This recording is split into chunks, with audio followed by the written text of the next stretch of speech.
les années 80, j'avais rien contre l'islam. Dans les années 80, j'étais plutôt un militant de gauche, syndicaliste. J'ai envie de dire que j'avais plus tendance à dire croix et à bas la calotte que d'être vigilant sur l'islam, tout simplement parce que dans les années 80, il n'y avait pas de problème en France avec l'islam, tout simplement. Et que moi, ça a été un ensemble. J'ai pas envie de vous expliquer ce que j'ai contre l'islam en faisant de la théologie. Je suis pas un théologien, ni de parler des textes sacrés, mais plutôt de la réalité et de l'évolution de la France en 30 ou 35 ans, ce qui m'amène à cette prise de conscience. C'est-à-dire que dans les années 80, les premières alertes, c'est quand même la victoire de l'ayatollah en Iran. L'ayatollah, tout le monde se moque de lui en disant c'est quand même nous les Français qui l'avons hébergé, qu'est-ce qu'on est bon, hein, et tout le monde se moque de lui en disant bon c'est une vieille baderne, il ne va pas durer très longtemps. L'ayatollah explique en 80, nous exporterons l'islam partout dans le monde. Et à l'époque, tout le monde ricane. Tout le monde ricane, mais moi qui suis syndicaliste à l'époque, je constate quand même tous les ans un spectacle qui ne me plaît absolument pas, comme syndicaliste, comme homme de gauche.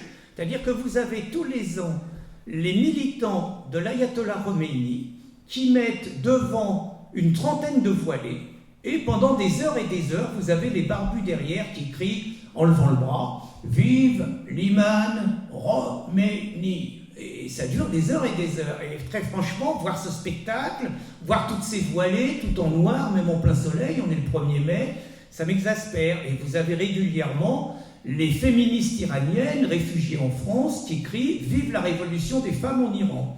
Et qu'est-ce qui se passe? Évidemment, les religieux ne supportent pas. Ça se termine régulièrement en bagarre rangée. Et à l'époque, la gauche n'était pas encore aussi collabo qu'elle l'est maintenant. À l'époque, les services d'ordre de gauche, on va dire, règlent le problème et font fuir manu militari les militants de l'ayatollah Khomeini. La deuxième expérience, c'est 1989 et c'est l'affaire du Creil. C'est l'affaire du voile de 3 fillettes à l'école de Creil. Et là, moi, c'est une première coupure importante avec ce qui est mon camp, la gauche. C'est-à-dire que pour moi, les choses sont claires. C'est une offensive d'une religion contre la laïcité. L'école est quelque chose de neutre. Et je suis convaincu, c'est des socialistes qui sont au pouvoir. Je suis convaincu que les socialistes vont dire hors de question, pas de provocation comme ça. On n'accepterait pas une croix, on n'accepterait pas une kippa à l'école, on ne va pas accepter le voile. Ça ne se passe pas tout à fait comme ça. C'est même tout à fait le contraire. Et donc vous avez un discours prétendument antifasciste qui vous raconte que s'opposer au voile à l'école, c'est faire le jeu du Front National. Et donc, on vous fait un discours relativiste en vous disant qu'il faut laisser que l'essentiel est que ces jeunes filles continuent à aller à l'école et que finalement, si on laisse, le temps fera son œuvre et que le jean se substituera au voile. Pour moi, première énorme trahison de la gauche en 1989 qui me pose plus que des problèmes, même si à l'époque je suis syndicaliste et que j'ai d'autres priorités que ça, mais là vraiment, moi je ne pardonnerai jamais ça. Après, vous avez ce qu'on appelle les années noires en Algérie, c'est-à-dire que vous avez les islamistes qui essayent de prendre le pouvoir en Algérie. C'est un massacre, c'est entre 150 000 et 200 000 morts entre 1990 et l'an 2000, beaucoup plus que le colonialisme français, donc on accuse de tous les maux aujourd'hui. Donc, et vous avez le gouvernement français, encore socialiste, qui accorde l'asile politique aux islamistes. Puisque la règle de l'asile politique, c'est que pour avoir l'asile politique, il faut être persécuté par un État. Et donc les islamistes vous racontent qu'ils sont persécutés par l'État, par le FLN, et donc ils demandent l'asile politique en France. Les socialistes le leur accordent, et bien évidemment, les militants islamistes font leur travail de militants islamistes. C'est-à-dire qu'ils islamisent les quartiers, ils islamisent les banlieues. Pour moi, le troisième choc qui vraiment va nourrir mon engagement contre l'islam, je dis bien contre l'islam, c'est en 2003, et c'est au congrès de l'UOIF qui se déroule tous les ans au Bourget. Vous avez donc à l'époque Nicolas Sarkozy, et Nicolas Sarkozy est ministre de l'Intérieur d'un gouvernement présidé par Jacques Chirac. Nicolas Sarkozy, qui est un communautariste, accorde énormément de dérogations particulières aux disciples de l'islam. Notamment, il leur raconte des carrés musulmans dans les cimetières. Il leur laisse entendre qu'après tout, le financement des mosquées, on pourrait peut-être regarder, on peut s'entendre. Naturellement, il leur offre le Conseil français du culte musulman. Mais Sarkozy, malgré tout, fait une petite piqûre de rappel. Il explique aux musulmans dans la salle, alors là, je vois qu'ici, on est dans une salle qui est séparée en deux. Je vois horreur qu'il y a des hommes et des femmes qui sont ensemble de ce côté-là, et qu'il y a aussi des hommes et des femmes qui sont ensemble de ce côté-là. Au Bourget, c'est pas du tout comme ça. Au Bourget, vous avez rien que des femmes de ce côté-là, voilées à 90%, et vous avez rien que des hommes de ce côté-là, majoritairement barbus, on ne se mélange pas. Et donc, Sarkozy fait la piqûre de rappel et dit « Nous sommes dans une république laïque, c'est pas grâce à lui, nous sommes dans une république laïque, et dans une république laïque, les femmes musulmanes doivent respecter les règles, et donc pour les photos d'identité, vous devez retirer votre voile. » Je ne vous mens pas, le ministre de l'Intérieur de la France est sifflé 12 minutes. Je ne sais pas si vous voyez ce que signifie une bronca de 12 minutes, encouragée naturellement par tous les chefs de l'UOIF assimilés aux frères musulmans. Et moi, je vois ce spectacle, Sarkozy fait front courageusement, il ne recule pas. Moi, je vois ce spectacle, je me dis, mais enfin, c'est pas possible, je me reconnais toujours à l'époque dans les valeurs de la gauche, mais j'ai pas le réflexe totalement stupide, pavlovien, de dire c'est bien fait pour Sarkozy, c'est un salopard de droite, il se fait siffler, tant mieux, il l'a cherché et tout. Pour moi, c'est pas Sarkozy qui est sifflé, c'est la France laïque, c'est la France républicaine, c'est nos lois de séparation de l'Église et de l'État, c'est la France qui est sifflée. Et donc, j'essaye de contacter des camarades de gauche en disant ce qui s'est passé est grave. Aux abonnés absents. Personne n'accepte, sous le prétexte que c'est Sarkozy, sous le prétexte qu'il ne faut pas stigmatiser les musulmans, personne n'accepte de mener la campagne qu'il faut. Et moi, à partir de là, je dois avouer qu'on est en 2003, mon engagement contre l'islam commence à ce moment-là, c'est-à-dire qu'on mène une campagne contre alors on est faux cul, on va l'admettre, c'est-à-dire qu'on mène une campagne contre le voile à l'école. Soyons clairs, depuis 89, il y a 2000 voiles dans les écoles publiques.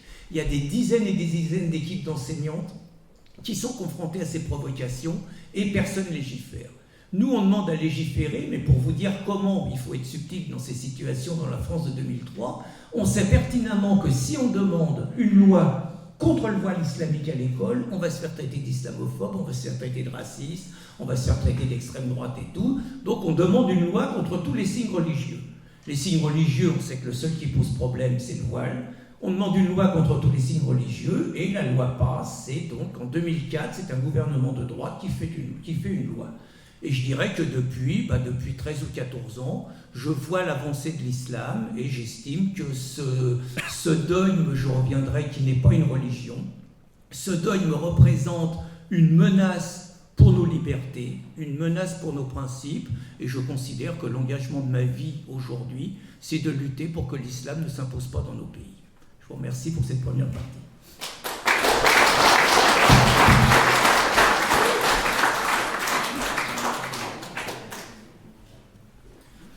Bonsoir à tous.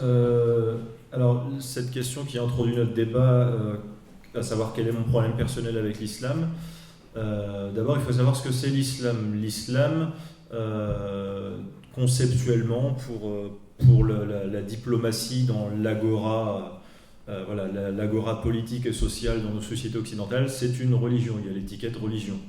En réalité, c'est un ordre politique et juridique. L'islam, c'est des lois, c'est des interdits, c'est des obligations. Et l'idée, c'est de savoir qu'est-ce que l'islam, tout simplement par nature. Alors, on a de la chance, puisque exégétiquement, c'est assez facile de définir ce qu'est l'islam, plus que les autres religions, selon moi. Parce que la totalité des musulmans sur la planète, qui sont les individus les plus divisés au monde, alors qu'ils sont censés appartenir à la même religion sur à peu près tous les sujets, s'accordent au moins sur un point, c'est la shahada, c'est l'idée qu'il n'y a Dieu qu'Allah et que Mohammed est son prophète, mais surtout l'idée que le Coran, ce corpus, ce récit oral qui est devenu un livre, du début à la fin, de la première à la dernière phrase, a pour auteur Dieu lui-même. Et donc pour moi, j'estime, et je crois qu'aucun musulman sensé ne peut me contredire, que c'est au livre du Coran de définir ce qu'est l'islam et ce que l'islam n'est pas. Donc pour répondre à cette question, c'est quoi ton problème, Majid, avec l'islam? Indirectement, je dois vous dire, c'est quoi mon problème avec le Coran, puisque c'est le Coran qui est habilité à pouvoir dire ce qu'est ou non l'islam, plus que quiconque, plus que n'importe quel théologien profane qui est venu après le prophète Mohammed trépassé, plus que n'importe qui. Alors pour que vous puissiez comprendre quel est mon problème avec le Coran, il faut que vous compreniez quel problème le Coran a avec moi en fait. Et le Coran, c'est un guide juridique univoque et très clair qui est à la fois liberticide, il criminalise la liberté de penser, il est à la fois esclavagiste et il est à la fois misogyne. Et les lois de ce livre qui maltraitent les femmes, qui sont esclavagistes et surtout qui condamnent et persécutent le libre penseur, qui ne pense pas qu'il n'y a de Dieu qu'Allah et que Mohammed est son prophète, ce sont des lois qui sont censées être valables en tout temps, en tout lieu, jusqu'au jour du jugement dernier, qui n'ont pas de frontières temporelles ou de frontières géographiques sur la planète Terre. Les lois d'Allah sont censées être impérieuses et valables partout sur Terre. C'est une religion universaliste et c'est surtout un totalitarisme universaliste. Moi, ce que je reproche à l'islam, c'est justement qu'il a des lois qui se mêlent des libertés individuelles de gens qui ne leur ont rien demandé. Ça se vérifie très bien dans le monde musulman. Moi, je suis un essayiste, j'ai écrit mon livre « Il était une fois l'islam ». Mon but, c'est d'essayer de convaincre les gens que l'islam est un danger avec une méthodologie originale, puisque moi, j'ai fait une critique technique et juridique des fondements même de la religion islamique. J'ai été musulman les 18 premières années de ma vie, et je crois que c'est la méthode la plus efficace pour arriver à faire comprendre aux gens quel est le danger de l'islam, et surtout pour arriver à essayer de réveiller les musulmans. Et il m'apparaît personnellement, en tout cas, que si vous voulez, en fait, c'est une phrase que je dis souvent, c'est en fait l'islam pour moi c'est pas intéressant, mais on est obligé de s'y intéresser parce que le verre est dans la pomme, parce que nos sociétés occidentales s'islamisent d'un point de vue démographique. Et les problèmes, ça ne se fuit pas indéfiniment. À échelle locale, il y a des Français qui sont nés dans des quartiers qui n'ont pas toujours été islamisés ou dans des villes qui n'ont pas toujours été islamisées. Ils se contentent de fuir ces zones et d'aller vivre ailleurs, dans des zones moins islamisées. Mais la France s'islamise de plus en plus. Officiellement, ça fait 25 ans que les médias nous racontent que les musulmans sont 5 à 7% de la population.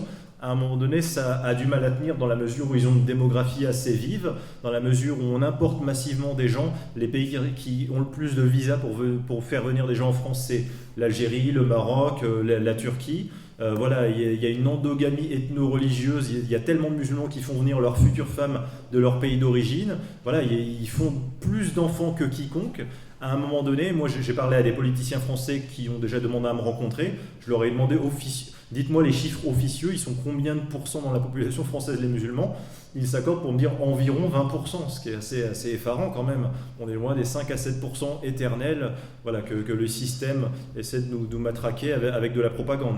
Et en tout cas, moi j'ai remarqué une constante, et je vais conclure là-dessus par rapport à cette question, c'est qu'en fait, il n'y a pas forcément besoin de connaître les fondements religieux même de l'islam. Moi je m'y suis intéressé, je les ai étudiés avec une méthodologie originale pour essayer de convaincre les gens, mais à un moment donné, il y a juste à faire des constats cliniques. Moi je suis agnostique, mais je vous dis, jugez un arbre à ses fruits. C'est bizarre, mais il y a des pays dans le monde, des pays musulmans, ça fait des siècles qu'ils sont majoritairement peuplés de musulmans, la force culturelle dominante qui y règne, c'est l'islam. À un moment donné, on a le recul suffisant pour y faire des constats. Quels sont les pires pays au monde où vivre quand on est une femme? C'est tellement évident que ce sont les pays musulmans.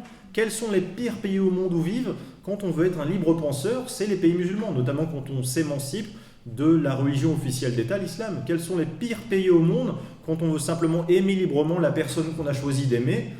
C'est les pays musulmans. À un moment donné, il y a un hasard beaucoup trop récurrent pour un simple événement censé être fortuit et aléatoire. C'est bizarre, mais si le Dieu des musulmans, comme le prétendent les musulmans, qui pensent que c'est notre Dieu à tous, a créé une religion censée être de paix, d'amour et de tolérance, force est de constater que c'est un Dieu particulièrement inique, inefficace et nul, puisque ce Dieu s'acharne à ce que la totalité des pays musulmans dans le monde propage l'exact contraire de son objectif matérialisé dans des lois, dans un corpus juridique et entre guillemets spirituel qui nous a inspirés, puisqu'apparemment les gens ont l'air de comprendre le total contraire de l'amour, de la paix et de la tolérance. Moi je me bats pour essayer de réveiller les gens dans mon pays, parce que la France, qui est notre pays commun, est une démocratie. Et dans une démocratie, c'est la démographie qui décide. Et le jour où la majorité des habitants de la France sera musulmane, j'ai un principe de précaution, je me dis, je ne vois pas pourquoi l'islam de France marcherait, je ne vois pas pourquoi l'islam réussirait à créer en France ce qu'il n'a jamais créé nulle part partout dans le monde. Ça n'existe pas, le vivre ensemble avec l'islam. Il n'y a que du vivre à côté ou du s'entretuer ensemble. Moi, je crains ça et je veux alerter les gens avec l'intellect, pas avec les armes. On est encore majoritaire. Les Français, je rebondis sur une phrase qu'il a dit tout à l'heure, en parlant des Suisses majoritairement qui sont contre l'islam. On a surtout un problème, c'est que la majorité des Français qui ne veut pas de l'islam comme religion d'État, de la même façon que les Suisses, en fait, on est divisé sur des sujets secondaires et cosmétiques. Moi, parfois, je vois l'agora politique française comme deux personnes qui se disputent. Non, je te dis que la taxe, elle sera à 5%. Non, elle sera à 7%. Et pendant ce temps-là, ils ne voient pas qu'en second plan, il y a des mosquées qui poussent, il y a des migrants qui arrivent, il y a de l'immigration musulmane massive qui arrive. À un moment donné, si on veut se disputer sur des sujets secondaires, c'est très bien. Mais de savoir que la taxe Intel sera à 5 ou à 7%, ça ne change rien au fait que dans 50 ans, quand le pays de la France sera majoritairement peuplé de musulmans et qu'on aura peut-être un président qui estime que le livre du Coran, un livre misogyne, esclavagiste et ennemi de la liberté de penser, ou une majorité parlementaire, ou les deux, estime que ce livre est un livre divin, juste, salutaire et utile, nécessairement, ça aura un impact sur la politique, sur l'horizon politico-social qui va être dicté aux Français. Et moi, je veux essayer d'alerter mon peuple avant qu'il ne soit trop tard. Et si on échoue, au moins je pourrais me regarder dans un miroir et me dire j'aurais essayé. Mais je suis persuadé qu'on n'échouera pas. On va essayer en tout cas.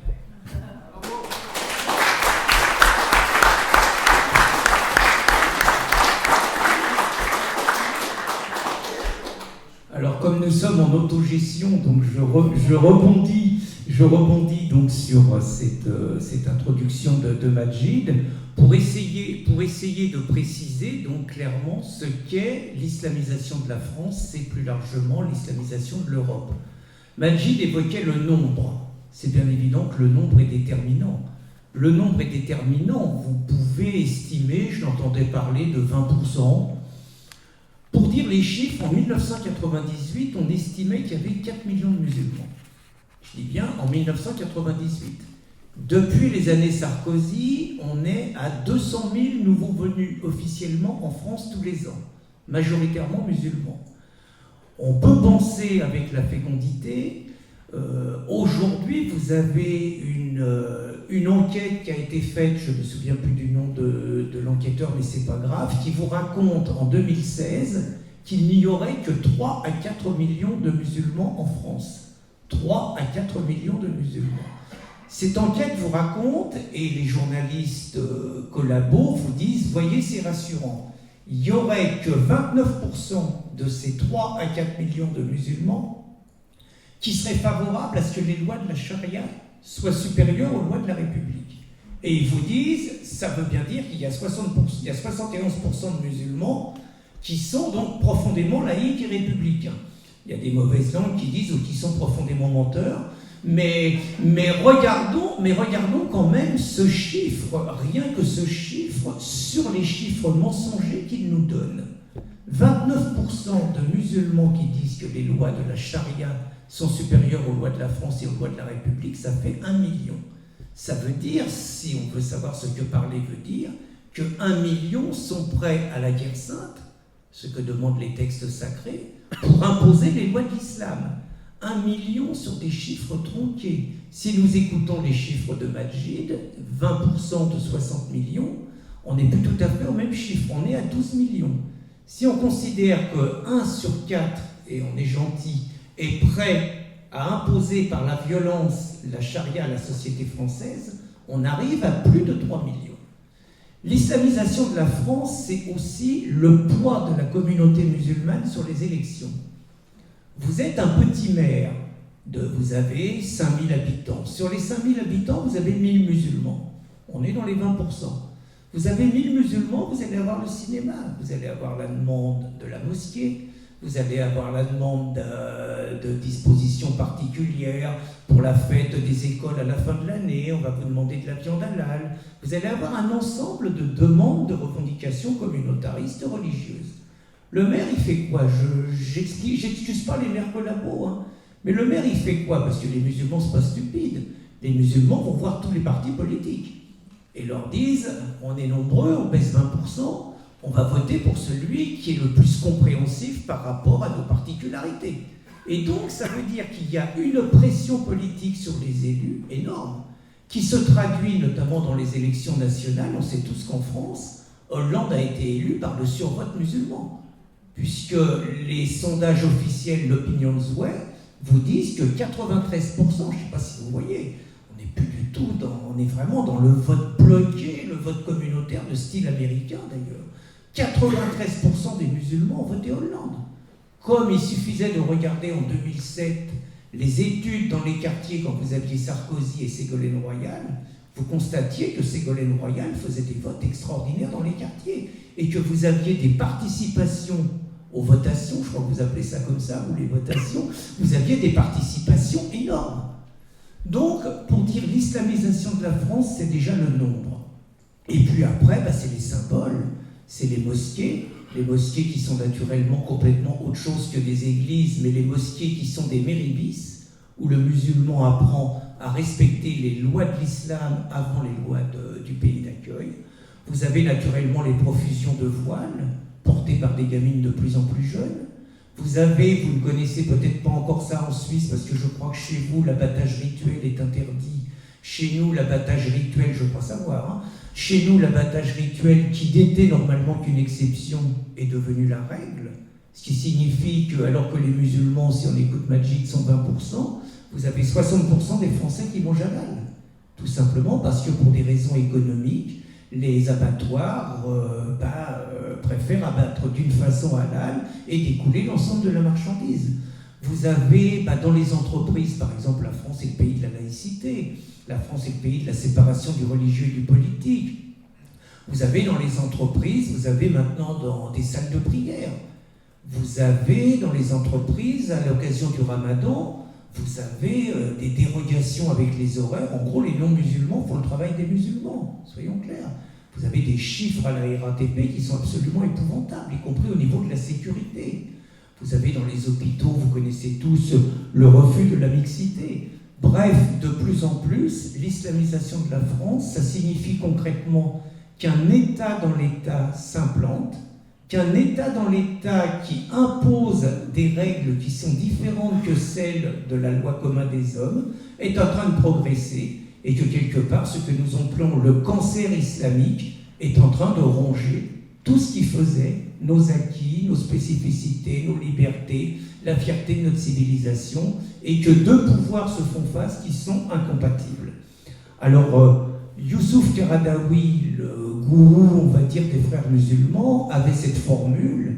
Il expliquait que grâce à leur démographie, ils nous envahiraient, et que grâce à leurs principes coraniques, ils nous vaincraient. Je crois qu'on est très clairement dans ce message aujourd'hui, et donc je laisse la parole à Majid, puisque normalement, dans la prochaine partie, nous devons évoquer, lui et moi, les solutions par rapport à ce phénomène que je décris. Merci. Alors, qu'est-ce que l'islamisation de la France ? Je crois que peu importe le régime d'un pays, que ce soit un royaume, une démocratie, pour moi, un pays, il est quand même le reflet de sa population, malgré tout. C'est ce que j'appelle, moi, dans mon livre, la force culturelle dominante.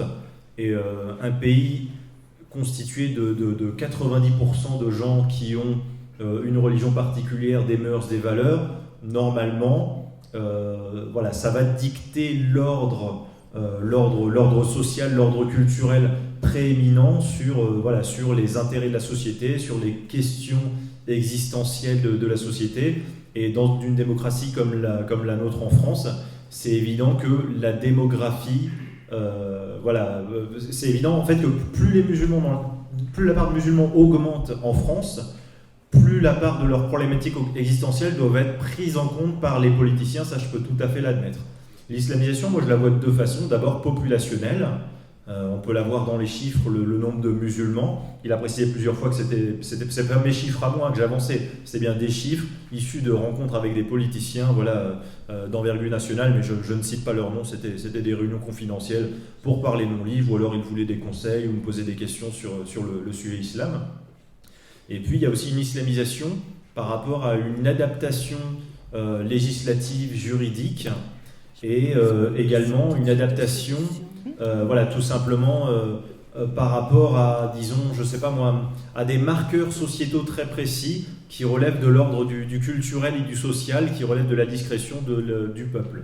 Et c'est vrai que moi je me rappelle quand j'ai 30 ans, quand j'étais jeune, il y avait un sapin de Noël dans l'école maternelle.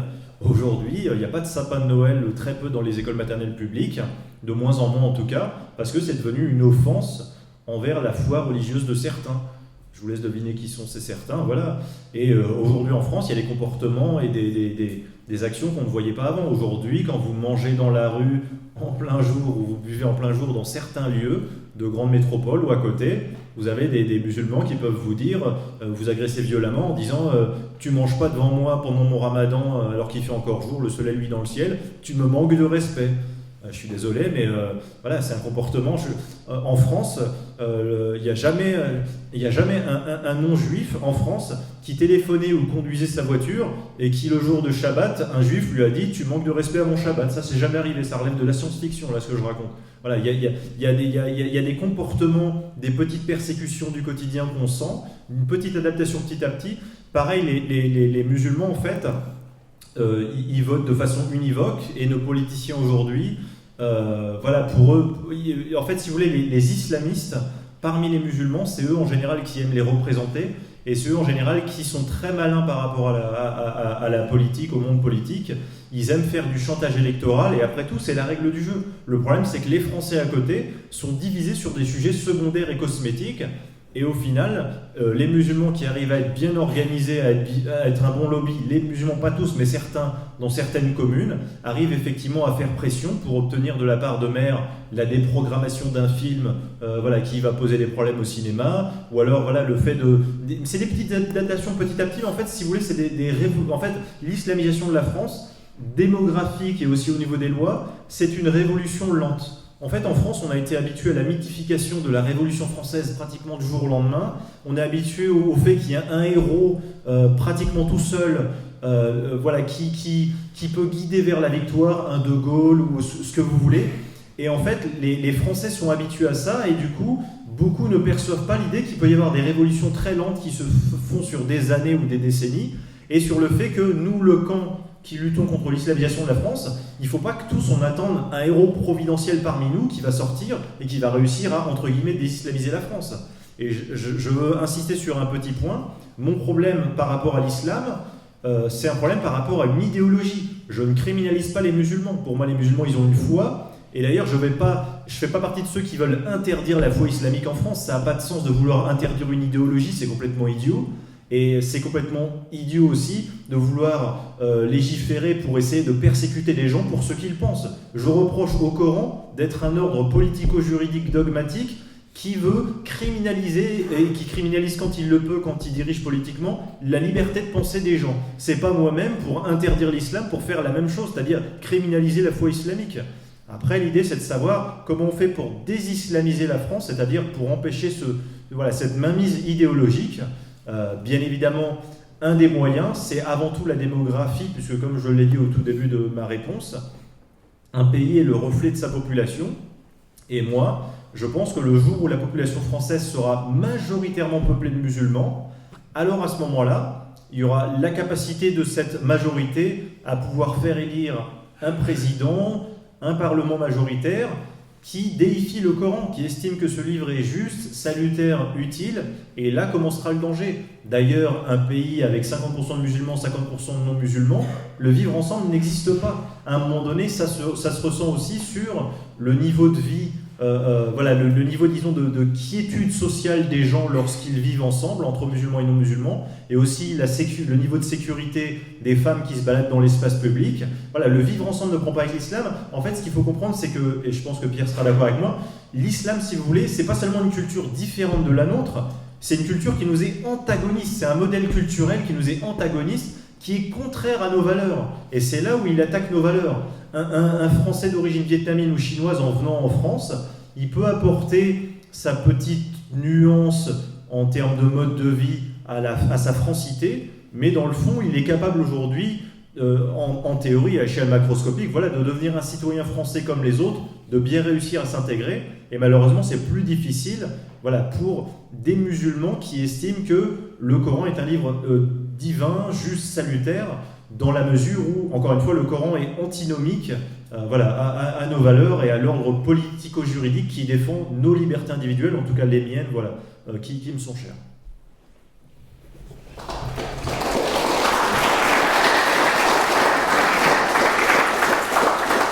Alors vous attendez tous ces divergences, parce que pour le moment c'est tout consensuel. Donc on va rentrer un petit peu dans les divergences. On a la même couleur de chemise.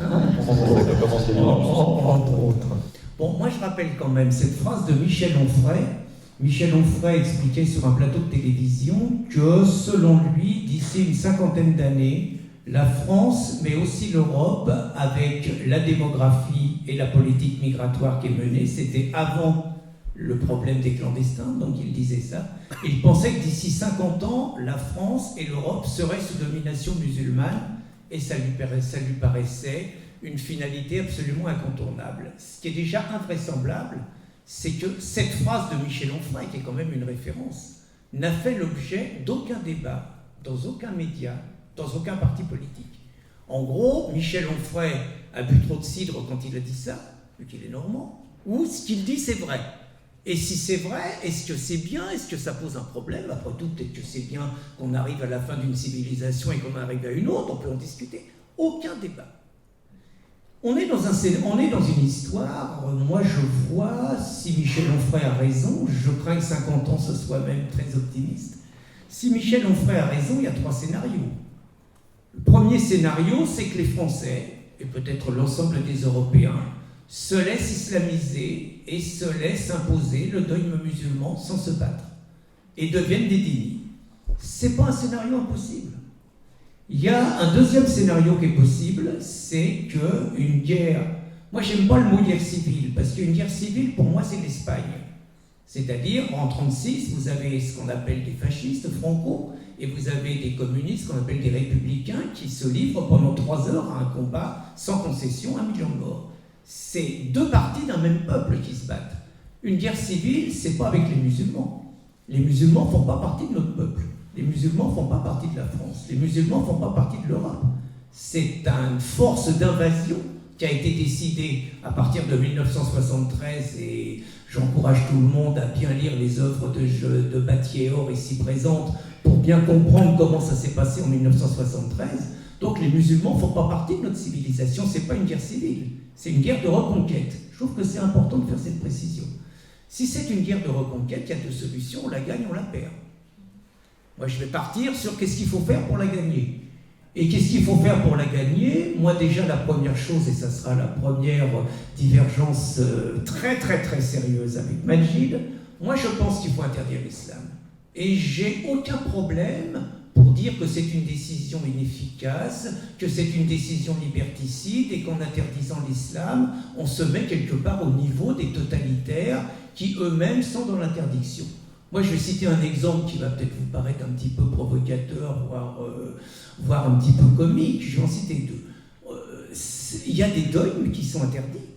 Aujourd'hui, le nazisme est interdit dans l'ensemble des pays occidentaux. Et tout simplement, le nazisme est interdit parce que nos dirigeants, les peuples, ont vu ce que ça donnait quand ils étaient au pouvoir. Et je crois que le résultat de ce qui s'est passé entre 1933 et 1945 a fait comprendre que le principe des précautions, c'était peut-être interdire le nazisme. Supposons que nous soyons dans une planète où vous ayez encore 1 500 000 cannibales. Je dis ça, c'est pas provocateur. Supposons que vous avez 1 500 000 cannibales. Ils sont dans un pays qui s'appelle la cannibalie. Moi, qui se bouffent entre eux, j'ai presque envie de dire, c'est peut-être un petit peu barbare, mais c'est le problème des cannibales entre eux de régler ça, et c'est peut-être le problème de ceux qui préfèrent être végétariens de battre les cannibales. Mais si les cannibales viennent sur notre territoire et entendent imposer leurs principes, leurs dogmes, je n'ai aucun problème à interdire le cannibalisme par principe de précaution et pour sécuriser le bien-être des nôtres. Eh bien, je considère l'islam, c'est pareil. Je considère que l'islam, à partir du moment où nous avons vu dans les constats que nous faisons avec Majid ce que sont les objectifs de l'islam et ce que sont les objectifs des disciples de l'islam, nous avons un devoir de précaution, et moi encore plus, avec les événements de ces derniers mois et de ces dernières années, je ne vois pas où serait le problème dans les pays occidentaux d'interdire toute visibilité et tout prosélytisme de l'islam. Interdire toute visibilité et tout prosélytisme de l'islam, ça veut dire quoi? Ça veut dire on ne ferme pas seulement les mosquées radicales, on ne ferme pas seulement les mosquées salafistes, on ferme les mosquées, point. On sait très bien, Majid le sait mieux que moi, qu'un musulman n'a pas besoin d'une mosquée pour prier. Il peut prier chez lui. Il a le droit de prier chez lui. Je veux dire, on n'est pas des totalitaires, on ne va pas faire Big Brother, on ne va pas mettre des caméras chez les gens. Il prie chez lui s'il veut, et il honore le Dieu qu'il veut, mais chez lui. À l'extérieur, il n'y a plus de lieux, il n'y a plus de lieux de culte musulman, on ferme toutes les mosquées. La deuxième chose, nos gouvernements nous disent on est en guerre. C'est intéressant, on est en guerre, ils oublient toujours de dire contre qui. On est en guerre contre le terrorisme, on est en guerre contre Daesh, on n'est pas en guerre contre l'islam. Or, c'est pourtant bien l'islam qui nous fait la guerre. Si on est en guerre contre l'islam, on s'arrange pour gagner la guerre. Et pour gagner la guerre, on prend les décisions qui aident à gagner la guerre. Par exemple, est-ce qu'on considère que le voile islamique, c'est qu'un fichu sur la tête? Ou est-ce qu'on considère que c'est l'offensive d'une religion, d'un projet politico-religieux, qui dit très clairement que l'islam occupe le territoire, occupe l'espace public, et qui envoie un message totalement antagonique à nos valeurs, à savoir la femme musulmane n'est réservée qu'à un musulman, mais surtout pas à un infidèle, et surtout pas à quelqu'un membre d'une autre religion.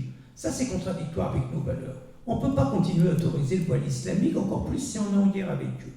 Le halal, il faut régler l'affaire.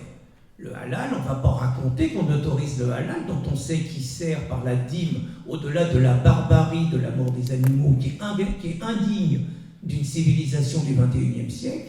On ne va pas en plus permettre à nos ennemis de financer le combat révolutionnaire par la prescription d'une dîme sur l'abattage rituel.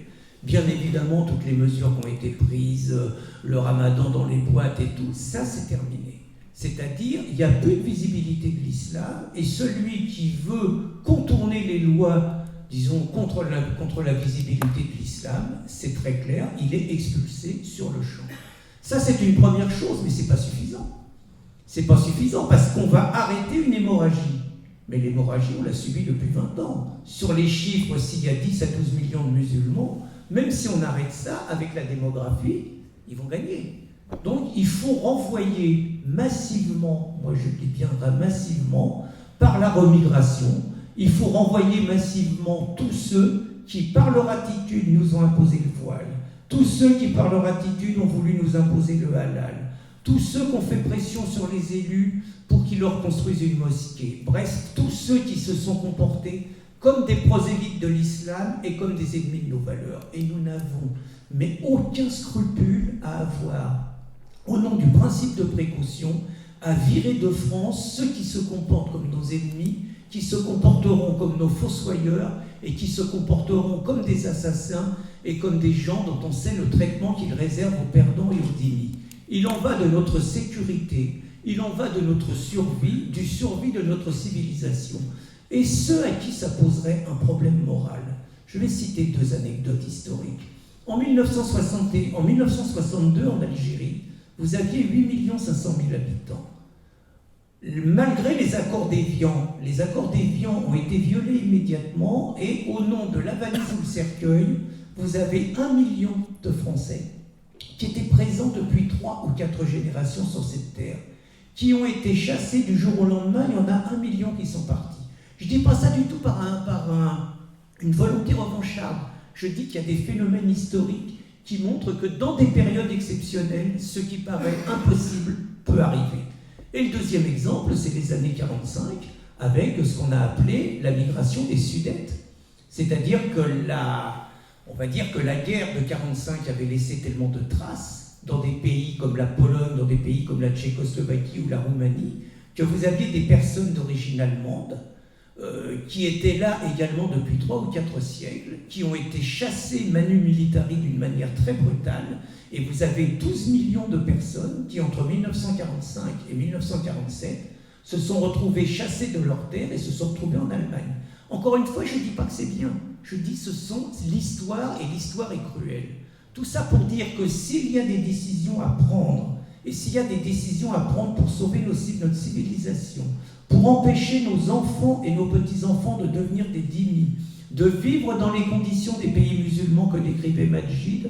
Moi, ce genre de formule, l'interdiction de l'islam sur le territoire français, et d'autre part, qu'ils soient français ou pas, parce que là c'est pareil, on nous fait le coup de ils sont français, et alors, l'asile ça existe, l'ostracisme ça existe, ça a toujours existé. S'ils sont français, qu'ils se comportent comme des ennemis de la France et qu'ils n'ont jamais été français de cœur mais français de papier, ils n'ont rien à faire en France, et s'il faut sauver la France, notre civilisation, nos valeurs, notre liberté, le rapport que nous avons aux femmes, la liberté de confiance, la laïcité. S'il faut prendre toutes ces mesures, il faudra les prendre, parce que ne pas les prendre, c'est accepter la défaite.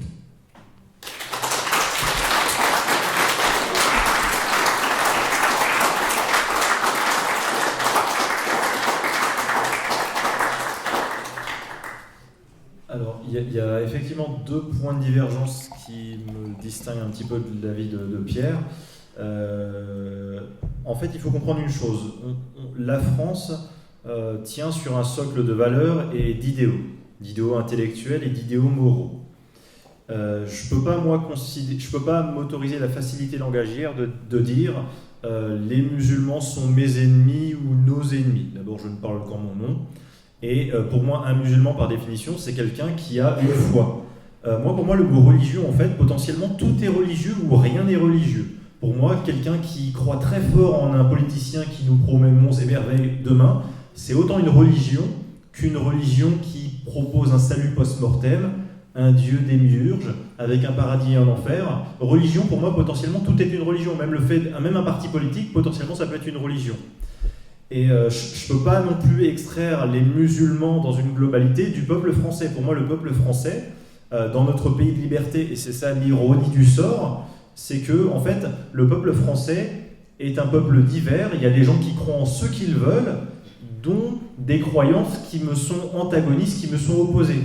Pour moi, je définis la criminalité de la façon suivante. Pour moi, les seuls crimes, en fait, qui m'embêtent, pour moi, un crime, c'est un acte direct qui a une conséquence physique ou matérielle sur une victime. Et c'est juste croire en l'islam, pour moi en soi, c'est pas un crime, c'est pas à criminaliser. Et je vois pas comment on peut interdire une religion, je vois pas comment on peut interdire une idée. À la limite, son idée d'interdire l'islam, la seule chose que ça peut faire, c'est qu'au moins ça peut lancer un débat dans la société, pourquoi pas. Ça obligera nos médias à s'éverrouiller, les seuls musulmans qui ont droit de citer à la télé ou à la radio, c'est des musulmans. Sur l'islam, si vous voulez, par exemple, à la télévision française, on n'invite que des musulmans pour commenter, par exemple, les attentats terroristes, pour parler de l'islam. C'est évident qu'ils vont que défendre un point de vue pro-musulman. On n'invite jamais d'anciens musulmans. Les débats sur l'islam à la télé, c'est les très pour contre les pour.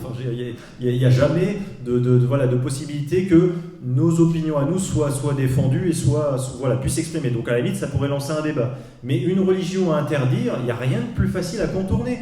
Par exemple, il y a les partis politiques qui disent on interdit le voile des musulmanes dans l'espace public, ou la kippa éventuellement, du coup, et c'est des signes ostentatoires, mais les religieuses peuvent garder leur tenue à elles, parce que elles font partie du personnel clérical. Moi je dis c'est facile à contourner pour les musulmans, demain ils font évoluer leur religion, et ils estiment que n'importe quelle musulmane peut devenir l'équivalent d'une religieuse.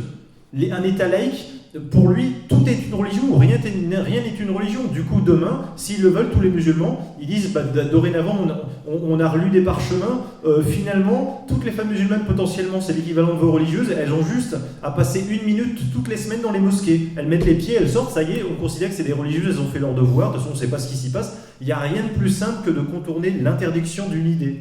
Et dans un état de droit en plus, si vous voulez, comme le nôtre, en fait on a des millions d'habitants musulmans. Moi j'essaie de penser de façon intelligente et efficace, et attention, je ne dis pas que tu n'es pas intelligent ni efficace, mais j'essaie aussi de m'adapter à la situation même si elle me déplaît. Et comme je le dis souvent en plaisantant, les musulmans sont trop nombreux en France pour que l'islam soit considéré comme une secte. Voilà. Si vous voulez, s'il y avait 1000 musulmans en France, il y a longtemps que ce serait considéré comme une secte. S'il y avait 0 musulmans dans le monde occidental, qui avait un continent isolé qui s'appelait l'Islamie, que les musulmans y vivaient entre eux avec leurs lois barbares exprimées à leur paroxysme, on n'en aurait rien à faire de l'islam. Mais vu qu'ils sont des millions en France, qu'ils ont un poids non négligeable, et dans nos élections à 2 tours, je peux vous dire qu'une élection entre deux, ça se joue souvent à 2, 3, 4, 5%, 6%, mais pas plus, les musulmans peuvent concrètement choisir qui sera notre futur président. Malheureusement, je ne suis pas sûr que ce soit un signal cohérent et efficace, le fait de dire à des millions de notre population, écoutez, on interdit votre religion. Moi, je préfère peut-être un travail de pédagogie. Moi j'ai toujours listé 5 solutions réalistes. En fait, il y a des solutions, il faut les voir comme des investissements à moyen et long terme, pas tout de suite à court terme. Je pense que sa solution à court terme, ça crée tout de suite une guerre civile. Moi, j'ai toujours listé les 5 mêmes solutions. Premièrement, empêcher la victoire démographique. Ça veut dire tout de suite arrêter le regroupement familial, même couper au maximum l'importation de musulmans dans notre pays, bien évidemment en argumentant, pas dans un argumentaire mis-islamique, mais pouvoir dire simplement que notre pays a déjà suffisamment de problèmes sociaux, on a suffisamment de pauvres, la France c'est pas un puissant fonds à logement et à emploi, à un moment donné c'est pas possible. On doit limiter très très très très fortement l'immigration, notamment de pays qui nous ramènent massivement des gens qui posent problème et qui suroccupent nos prisons par rapport à la proportion qu'ils sont censés représenter dans la population française. Le deuxième moyen pour moi il est éducatif. Il faut qu'à l'école, on n'ait pas besoin forcément de critique théologique, mais il faut qu'on réussisse, nous les patriotes, à cesser de se diviser sur des sujets cosmétiques, à gagner le pouvoir au Parlement et avoir un président, et à réussir en fait à faire des critiques dans les programmes scolaires pour éduquer les Français de demain, à critiquer les conséquences de l'islam politique, de l'islam juridique, de l'islam théologique dans ces programmes, et à donner à nos enfants les outils nécessaires pour qu'ils puissent en déduire les causes qui aboutissent à ces conséquences. Par exemple, dans le programme scolaire, on peut étudier de façon faussement naïve, on va dire aux élèves, on va étudier tous les points communs des pays musulmans dans le monde, leurs points communs qui les distinguent des autres.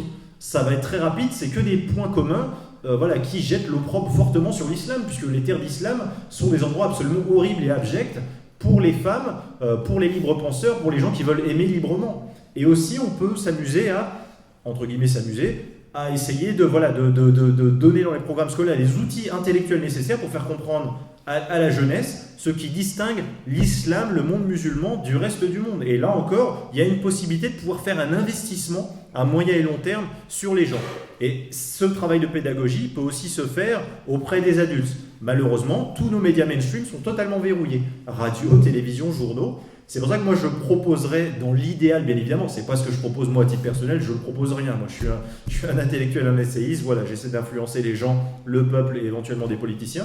Moi j'aimerais qu'on ait dans les élections législatives, en tout cas qu'on ait la proportionnelle intégrale et que les 3 ou 4 premiers partis majoritaires en France, dans une législative intégrale à un tour, puissent obtenir la direction de télévision et de radio pendant la durée du mandat législatif.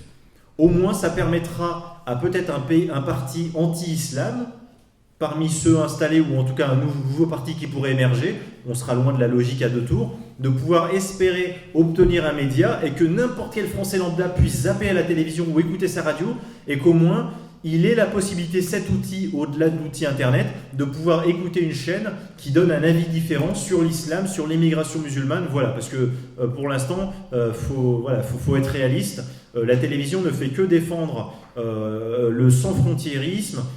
L'islam, c'est vu comme quelque chose d'exotique et de formidable. J'appelle ça, en plaisantant, le bouddhisme des bédouins. Ça chatouille l'imaginaire du bobo de base. Mais l'islam, c'est un ordre politique et juridique. Ça ne se résume pas à des pâtisseries au miel, du charme de serpent et à des babouches. Malheureusement, c'est pire que ça. Et il n'y a pas besoin forcément de connaître les lois islamiques. Il n'y a qu'à faire des constats cliniques et historiques. L'islam a toujours été un ordre politico-dogmatique dominant, qui nous est nuisible. Et enfin, les 2 dernières solutions que je peux éventuellement proposer, c'est toujours dans une idée d'investissement auprès de la jeunesse et auprès des populations, par exemple, un service civique auprès d'adolescents entre 15 et 18 ans qui peut durer plusieurs mois, où véritablement on peut faire comprendre aux gens la réalité du terrain et les sensibiliser au fait, à toutes les populations, même des musulmans, même des jeunes musulmans, au fait que la France, c'est un pays de liberté et qu'on a le droit de dire ce qu'on veut, on a le droit de détester l'islam, on a le droit de le dire publiquement. Actuellement, nos politiciens n'insistent pas suffisamment là-dessus. On a des lois, on devrait les appliquer. On devrait avoir le droit de critiquer l'islam. Je vais même dire quelque chose de choquant, mais je m'en fiche. Je devrais avoir le droit, moi, sur YouTube, de mettre une vidéo où je brûle le Coran. Ça devrait être une liberté qui ne devrait pas être criminalisée. Je brûlerais ce livre comme si, par exemple, je pouvais brûler Oui Oui à la plage ou n'importe quel autre livre. On s'en fiche complètement, mais l'idée c'est qu'on ne peut que entretenir la susceptibilité des musulmans à s'habituer à eux, à s'habituer à leurs exigences, à leur susceptibilité fortement supérieure à la moyenne, à échelle macroscopique en tout cas. Voilà, moi je pense qu'il y a peut-être une solution qui ne me plaît pas forcément, mais je suis réaliste. Je crois qu'un jour on va avoir du vivre à côté ensemble et que la France va y avoir une partition de la France en fait. Je pense qu'il va y avoir des zones séparées de différentes personnes. Il y aura peut-être des zones contrôlées par les musulmans, par la charia, et des zones libres de la charia. C'est peut-être un moyen à court terme qui va s'installer, qui va se mettre en place pour pouvoir coexister du mieux possible. Peut-être ça ressemblera au Proche-Orient, c'est ce que je ne souhaite pas, mais en tout cas j'essaie d'être réaliste. Voilà, pour terminer, simplement pour conclure, la dynamique dans laquelle on est actuellement, on avait 5 mosquées en 1965, aujourd'hui on en a plusieurs milliers. Si ça c'est pas de l'islamisation de la France, mais enfin voilà, faut pas être hypocrite. Les musulmans ont une part de plus en plus importante dans notre pays, un jour ils seront majoritaires malheureusement. Je préfère faire un travail de pédagogie et d'investissement à moyen et long terme, et éventuellement d'expulser, de dégager toute personne de la France voilà, qui enfreint les lois, même si ça expulsera peut-être plus de musulmans que d'autres si jamais on veut se focaliser sur des types de crimes précis où apparemment ils sont surreprésentés, mais malheureusement il faut faire un travail intellectuel et de pédagogie auprès des populations musulmanes et non musulmanes, plutôt que l'investissement à court terme qui consiste à dire dorénavant l'islam c'est caca, c'est criminel, on va obtenir une guerre civile. Moi franchement, dans l'absolu, vraiment dans un monde idéal, fermer toutes les mosquées, de façon inverse, je dirais, si on ouvre une mosquée, c'est pas pour y enseigner oui oui à la place, c'est pour y déifier auprès des jeunes un livre qui criminalise la liberté de penser, qui est anti-républicain. Pour moi déjà on ne devrait pas en construire de nouvelles dans la mesure où c'est clairement un lieu où on enseigne le contraire de nos lois, le contraire de nos valeurs. Mais je pense que du jour au lendemain expliquer qu'on ferme toutes les mosquées et qu'on interdit l'islam, je pense que ça peut sembler être bien à court terme, mais ça va juste diviser les gens, ça va juste ça peut créer la guerre civile là maintenant tout de suite. Il vaut mieux essayer de créer un débat dans le débat dans l'agora, dans l'agora publique, et essayer au moins de défendre notre point de vue. Je crois en le bon sens populaire, je crois en le fait que la majorité encore divisée sur des sujets secondaires peut réussir à essayer de vaincre cet ennemi et aussi convaincre des musulmans peut-être d'abandonner l'islam ou tout du moins de regarder la réalité en face de ce qu'est l'islam.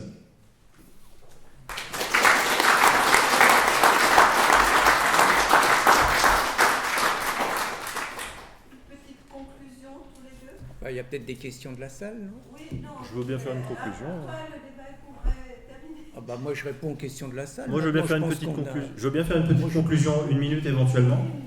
Oui, je voudrais vous expliquer juste une chose, en fait, c'est que les musulmans ont beau être majoritairement pacifistes, en fait, vous pouvez les prendre les uns après les autres isolément.